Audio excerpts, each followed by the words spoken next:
Hello बच्चों, तो चलिए इस प्रश्न को पढ़ते हैं। यदि संभव हो तो ए और बी अवयवों का योग ज्ञात कीजिए, जहां ए बराबर वर्गमूल 3 1 2 3 और बी बराबर अवयव एक्स वाई 2 ए बी 6 है। तो यहाँ पर देखो दो अवयव ए और बी दिए हुए हैं और हमें बोला गया है कि संभव हो तो ए और बी अवयवों का योग ज्ञात करना है।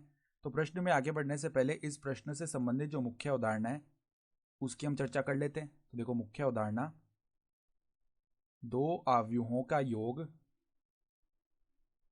दो अवयवों का योग तभी संभव है तभी संभव है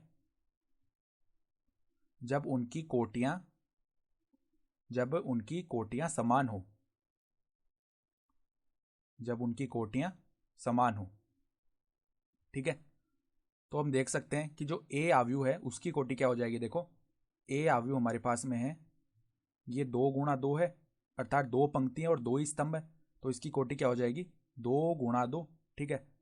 और जो बी अवयव है उसमें क्या है, देखो यहाँ पर एक्स वाई 2 ए बी 6, ठीक है। तो हम देख पा रहे हैं कि इसमें दो पंक्तियां हैं और 3 स्तंभ है। तो इसका जो कोटि है वो क्या हो जाएगी, 2 गुणा 3 हो जाएगी। तो हम देख पा रहे हैं, देखो ए की कोटि तो है 2 गुणा 2, ठीक है। वो बराबर नहीं है किसके, बी की कोटि के, ठीक है। तो हम क्या कह सकते हैं कि ए और बी का जो योग है वो संभव नहीं है। अतः